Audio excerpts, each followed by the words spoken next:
पाचन तंत्र की कोई भी गड़बड़ी सबसे पहली शुरुआत जो होती है उसकी, वो निश्चित ही कहीं ना कहीं खाने पीने में कुछ गड़बड़ी होने की वजह से होती है। दूसरे नंबर पर कभी कभी लोग ये कहते हैं कि हम तो खाना पीना बहुत सही खा रहे हैं, हमने तो कोई गलती नहीं करी खाने में। लेकिन कभी कभी ऐसा होता है कि डाइट तो बिल्कुल ठीक थी, लेकिन उसी डाइट पे हमने बिल्कुल लाइफस्टाइल को सेडेंटरी कर दिया। सेडेंटरी मतलब हम अच्छा खा रहे थे, खूब व्यायाम कर रहे थे, बढ़िया तरीके से रह रहे थे, सब कुछ ठीक था, लेकिन यहां हमने खाना तो अच्छा ही रखा लेकिन व्यायाम करना बंद कर दिया। खाना तो अच्छा ही रखा लेकिन हमने जो बहुत अच्छे तरीके से हम जॉयफुल लाइफ जी रहे थे उसमें कहीं कोई गड़बड़ी आ गई हमारी में, जैसे तनाव आ गया बीच में, एकदम तनाव आ गया और है ना क्रिया करना बंद कर दी थी, दो काम किए। हाँ, ब्रीदिंग एक्सरसाइज जीरो कर दी थी। तो अब ये उस कैटेगरी में चले गए अपन की डाइट तो ठीक है लेकिन अपन शुरू से कहते हैं कि अकेली डाइट स्वस्थ रहने के लिए पर्याप्त नहीं है। डाइट के साथ में व्यायाम भी कंपलसरी है, और इसीलिए गीता जी में श्री कृष्ण जी ने बोला भी है, युक्ताहार विहारस्य। पहले नंबर पर तो आहार ही लिखा है, उन्होंने भी बोला है, लेकिन आहार के तुरंत बाद विहार बोला, युक्ताहार विहारस्य। युक्त आहार साथ में युक्त विहार भी आवश्यक है। विहार मतलब व्यायाम। अब व्यायाम, पहले के समय में व्यायाम की ज्यादा आवश्यकता नहीं पड़ती थी, क्योंकि पहले के समय में लोग काम बहुत करते थे, फिजिकली एक्टिव रहते थे। आज एक्टिव तो हैं लोग, दुनिया भर का पैसा कमा रहे हैं, पूरे दिन काम में व्यस्त रहते हैं, लोगों के पास समय ही नहीं है बिल्कुल, तो व्यस्त तो हैं लेकिन वो फिजिकली इनएक्टिव होकर के व्यस्त हैं। मतलब एक ही जगह पे बैठे हुए हैं और बैठे बैठे बोलने का, लिखने का, पढ़ने का, कहने का काम कर रहे हैं। जबकि पहले काम कैसा होता था कि यहां से वहां जा रहे हैं, बैल के साथ चल रहे हैं, खेत जोत रहे हैं तो पानी भर के ला रहे हैं, तो इधर उधर दोनों कंधों पे बर्तन भर के लेके आ रहे हैं, बाल्टियां लेके आ रहे हैं, या फिर कहीं जा रहे हैं तो भी साइकिल चला के जा रहे हैं, तो ये फिजिकली एक्टिव थे ना। तो तनाव और लैक ऑफ एक्सरसाइज ट्रैक से उतार दिया, ट्रैक से हमको उतार दिया। अब हम उतर गए, जैसे ट्रेन ट्रैक पे चलती रहती है तो स्मूथ चलती रहती है, लेकिन जैसे ही ट्रैक से उतरेगी तो खड़बड़ खड़बड़ खड़बड़ खड़बड़ और नुकसान भी। तो एक तो स्मूथ नहीं चल रही और दूसरा नुकसान हो रहा है, दोनों ही चीजें हैं। तो यहां भी वो जो स्मूथनेस थी वो भी खत्म हो गई, और नुकसान के रूप में बाल एकदम से रूखे हो गए, एकदम से कमजोरी आ गई, बड़ी समस्याएं हो गई। तो बहुत आवश्यकता है कि कैसे भी करके हम अपने इस पूरे रूटीन को सेट करें। डाइट तो ठीक रखनी ही है, जो कि प्रोबेबली रख रहे हैं अपन, साथ में एक्सरसाइजेज जरूर करनी है। यहाँ सबसे बड़ी गलती ये होती है कि लोग थोड़ा बीमार होते हैं तो एक्सरसाइजेज बिल्कुल छोड़ देते, बंद कर देते हैं कि भाई हमसे तो हो ही नहीं रही, या फिर थोड़ा कहीं पेट में गड़बड़ी आ गई, उसकी वजह से थोड़ी कमजोरी आएगी, अब लोग कहते हैं अब तो कमजोर हैं, अब तो हमसे एक्सरसाइज होगी ही नहीं। और एक्सरसाइज नहीं करेंगे तो खाना नहीं पचेगा, खाना नहीं पचेगा तो वो जो कमजोरी का साइकिल है वो बड़ा होता चला जाएगा। एक तो सर्कल ये, और एक होता है सर्कल ऐसे बढ़ते बढ़ते बढ़ते बड़ा सर्कल हो जाएगा। समझिए। तो एक्सरसाइजेस तो कंपलसरी है। अब लेकिन क्या है कि जो बीमारियां हैं वो ठीक हों, उसके लिए जरूरी है कि जो ट्रेन ट्रैक से उतर गई है उसको ट्रैक पर दोबारा तो लेके आओ, उसके बाद वो चलेगी तो स्मूथ चलेगी, कोई समस्या नहीं आएगी। तो ट्रैक पे लाने के लिए बहुत जरूरी है क्लींजिंग, जिसको शुद्धि बोला जाता है। शुद्धि मतलब शुद्धि की शुरुआत जब भी होगी हमेशा पाचन तंत्र से होगी।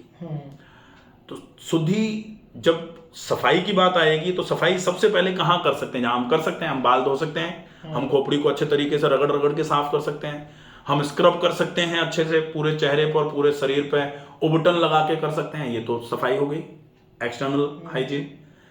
इंटरनल हाइजीन, आंख, नाक, अंदर फेफड़े, किडनी, लिवर, इन सब की सफाई भी आवश्यक है। लेकिन इनकी सफाई कब होगी? जब सबसे पहले आंतों की सफाई होगी, क्योंकि इन पर डायरेक्ट हम नहीं कुछ पहुंचा रहे हैं। हम खाना फेफड़ों में नहीं खाते हैं, हम खाना किडनी में नहीं भरते डायरेक्ट, हम जो खाते हैं वो आंतों आमाशय में जाता है, आंत में जाता है, खिंच करके लिवर में आता है खून के साथ, फिर हार्ट पे जाता है, और हार्ट से फेफड़ों में जाके फिर हार्ट में आके पूरे शरीर में फैलता है। तो शरीर में फैलेगा क्या? जो हमने आंतों में पहुंचाया वही फैलेगा। लेकिन वहां भी एक थोड़ी सी चेंज हो जाता है व्यवस्था कि जो हमने आंतों में पहुंचाया वो तो बेशक बहुत अच्छा था। जैसे इस बॉटल में हम जो इस ग्लास से पानी डाल रहे हैं वो तो बहुत अच्छा है, इस ग्लास में तो शानदार, हम तो गंगा जल लेके आए हैं गंगा जी से। लेकिन इस बॉटल में ही कीचड़ अगर भरा हुआ है तो यहां से हम डालेंगे। अब हालांकि गंगा जल से तो मानते हैं शुद्धि होती है, मान लेते हैं हम ये तो आरओ का पानी था बिल्कुल साफ सुथरा, लेकिन इस बॉटल में अगर हम इस आरओ के पानी को डालेंगे और इस बॉटल में अगर पहले से गंदगी है तो ये आरओ का पानी गंदा हो जाएगा। तो हमको क्या करना पड़ेगा कि इस बॉटल में अगर हमको आरओ का साफ पानी पहुंचाना है और इस बॉटल से हमको मान लेते हैं इस कप में पानी हमको करके पीना है साफ पानी, तो बहुत आवश्यक है कि जो साफ पानी हमने इस ग्लास में से इस बॉटल में डाला तो ये पानी भी साफ होना चाहिए, ये बॉटल भी साफ होनी चाहिए थी ताकि ये पानी इसमें भी साफ रहे। फिर इसमें से करके हम कहीं से भी पिएंगे तो साफ पानी जाएगा। हम इस भ्रम में रहते हैं कि हम तो अच्छा खा रहे हैं, लेकिन इसका कचरा इस अच्छे को कचरा कर देता है और फिर ये कचरा जो आंतों में पहुंचा दिया, आंतों से खिंच खिंच के ये पूरा कचरा पूरे शरीर में फैल जाता है जो नुकसान का कारण बनता है। अब इसको सफाई कैसे करेंगे सर? अब इसकी धुलाई के लिए जो बोला है ना वो वैद्य जी ने कि आप अरंडी का तेल और गर्म पानी या फिर दूध के साथ अरंडी का तेल ले लो। सामान्य तौर पे अपन मानते हैं कि वात रोगों में दूध गाय का भी अगर संभव हो जाए तो अवॉइड कर दो, क्योंकि वात तो है ही लेकिन पित्त के तो हम मुख्य मरीज हैं, पित्त तो है ही, और पित्त के केस में दूध जो है वो नुकसान करता है। फिर अपना लैक्टोजन इंटॉलरेंस भी है, इसलिए भी दूध नहीं पीना है। तो अपन तो कैस्टर ऑयल दूध के साथ न पीते हुए अपन तो गर्म पानी के साथ पिएंगे। अब कैस्टर ऑयल जो है वो मैक्सिमम 3 चम्मच लिया जा सकता है, लगभग 15 ml के आसपास पूरे दिन में। इससे ज्यादा कैस्टर ऑयल लेने की आवश्यकता नहीं है, बहुत ज्यादा जरूरत पड़े तो 20 ml। अब ये 20 ml आप या तो एक बार में पी लो, और अगर अपने को ऐसा लग रहा है कि हम एक बार में 20 ml पिएंगे तो बार बार दस्त जाएंगे, पेट में मरोड़ हो सकती है, तो आप दिन में 10-10 ml करके 2 बार पी लो या 3 बार पी लो, 7-7 ml करके 3 बार पी लो, चलेगा। क्योंकि अपने को तो उतना मात्रा पहुंचानी, 1 चम्मच एक बार शाम को, 1 चम्मच एक बार रात को। हाँ, तो ये अपने लगभग 15-16 ml हो जाएगा। अब ये काम कैसे करेगा?